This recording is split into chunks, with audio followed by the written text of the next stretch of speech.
ایک وقت کی بات ہے، ایک چھوٹے سے گاؤں کے قریب ایک گھنا سا جنگل ہوتا تھا۔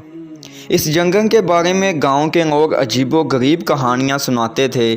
کہا جاتا تھا کہ اس کے جنگل کے بیچوں بیچ ایک خزانہ چھپا ہوا ہے، جسے پانے والا دنیا کا سب سے امیر انسان بن سکتا ہے۔ لیکن اس خزانے تک پہنچنے والا کبھی واپس نہ آ سکا۔ نہ جانے وہ کیا راز تھا جو آج تک کوئی بھی واپس نہ آ سکا۔ ایک دن گاؤں کا ایک نوجوان جس کا نام علی تھا، اس نے فیصلہ کیا کہ وہ اس خزانے کی تلاش میں جائے گا۔ علی ایک بہادر، ذہین اور خواب دیکھنے والا لڑکا تھا۔ اس کے دل میں یہ خواہش جاگی کہ وہ نہ صرف خزانے کو پائے گا بلکہ گاؤں کے لوگوں کی مدد بھی کرے گا۔ علی نے اپنے بیگ میں کھانے پینے کی چیزیں، پانی اور ایک پرانا نقشہ لیا جو اس کے دادا نے اسے دیا تھا۔ علی نے صبح نکلتے ہی سورج کی پہلی کرن کے ساتھ اپنے جنگل کا سفر شروع کیا۔ جنگل کے کنارے پہنچ کر اس نے دعا کی اور قدم بڑھا دیا۔ جنگل کی ہوا میں ایک عجیب سی ٹھنڈک اور خاموشی تھی۔ پرندے کبھی کبھار آواز دیتے، لیکن وہ آواز بھی پراسرار معلوم ہوتی۔ علی نے نقشے کے مطابق چلنا شروع کیا، جہاں راستے میں عجیب و غریب نشانات اور نشانیاں دکھائی دیں۔ چلتے چلتے علی ایک پرانی پتھریلی دیوار تک پہنچا، جس پر مختلف قسم کے نشان بنے ہوئے تھے۔ دیوار کے بیچ میں ایک بڑا سا دروازہ تھا، جس کے ارد گرد مٹی اور پودے اگے ہوئے تھے۔ علی نے دروازے کو دھکا دیا، لیکن وہ نہ کھلا۔ پھر اسے یاد آیا کہ نقشے پر لکھا تھا، دل کی سچائی ہی دروازہ کھول سکتی ہے۔ علی نے آنکھیں بند کی اور خالص دل سے دعا کی۔ اچانک دروازہ خود بخود کھل گیا۔ دروازے کے پیچھے ایک سرنگ تھی جو اندھیرے میں ڈوبی ہوئی تھی۔ علی نے اپنے ساتھ لائی ہوئی ٹارچ نکالی اور اندر داخل ہو گیا۔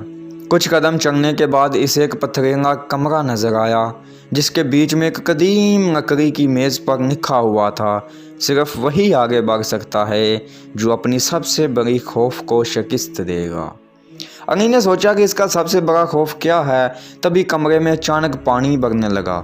علی کو پانی سے ڈر لگتا تھا، کیونکہ وہ بچپن میں تقریباً ڈوب گیا تھا، لیکن اس نے خود کو سنبھالا اور دل مضبوط کر کے پانی میں چھلانگ لگا دی۔ کچھ دیر کے بعد پانی ختم ہو گیا اور ایک دوسرا دروازہ کھل گیا۔ دوسرے دروازے کے پیچھے ایک کھلی جگہ تھی، جہاں عجیب و غریب مخلوقات گھوم رہی تھی۔ یہ مخلوقات آدھے انسان اور آدھے جانور کی شکل کی تھی۔ وہ علی کو دیکھ کر غصے میں آ گئیں اور اس کی طرف بڑھنے لگیں۔ علی نے جلدی سے سوچا کہ انہیں کیسے روکا جائے۔ اچانک اسے یاد آیا کہ اس کے دادا نے کہا تھا، محبت سب سے بڑی طاقت ہے۔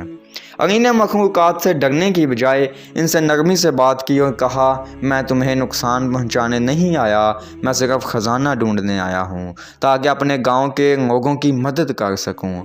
مخلوقات نے علی کے دل کی سچائی کو محسوس کیا اور راستہ دینے کے لیے پیچھے ہٹ گئیں۔ علی نے مخلوقات کا شکریہ ادا کرتے ہوئے آگے بڑھا۔ آخرکار وہ اس بڑے کمرے میں پہنچا، جہاں ہر طرف چمکتی ہوئی چیزیں تھیں۔ کمرے کے درمیان ایک بڑا سا صندوق رکھا ہوا تھا، جس پر لکھا تھا، یہ خزانہ صرف انہی کے لیے ہے جو لالچ سے آزاد ہیں۔ علی نے صندوق کھولا تو اندر بے شمار سونے کے سکے، جواہرات اور نوادرات نظر آئے، لیکن ایک اور چیز بھی تھی، ایک کتاب جس پر لکھا تھا، خوشحالی کا راز۔ علی نے کتاب کھولی تو اس میں لکھا تھا، حقیقی خزانہ انسانیت کی خدمت اور محبت ہے، جو یہ خزانہ پالے وہ دنیا کا سب سے خوشحال انسان ہے۔ علی نے تمام خزانہ نہیں لیا، اس نے صرف اتنا لیا جتنا گاؤں کے لوگوں کی ضروریات پوری کرنے کے لیے کافی تھا۔ باقی خزانہ وہیں چھوڑ دیا تاکہ کوئی اور بھی اس کا حق لے سکے۔ علی گاؤں واپس آیا اور لوگوں کو اپنی کہانی سنائی۔ اس نے خزانے سے حاصل شدہ دولت سے اسکول، اسپتال اور پانی کے منصوبے بنائے، گاؤں کی تعمیرات کی، گاؤں کے لوگوں کی مدد کی، ان کی ضروریات کو پورا کیا۔ کہانی کے اختتام پہ ایک چیز جو ہمیں جس میں سکھائی گئی ہے وہ یہ ہے کہ یہ نہ صرف دنیا میں خوشحالی صرف دولت سے نہیں بلکہ دوسروں کی مدد کرنا اور انسانیت کی خدمت کرنا ہے۔ علی کی بہادری اور خلوص نے اسے نہ صرف خزانے تک پہنچایا بلکہ ایک عظیم انسان بھی بنا دیا۔ اگر آپ کو ہماری یہ کہانی اچھی لگے تو ہمارے چینل کو سبسکرائب کیجیے، لائک کیجیے اور شیئر کیجیے۔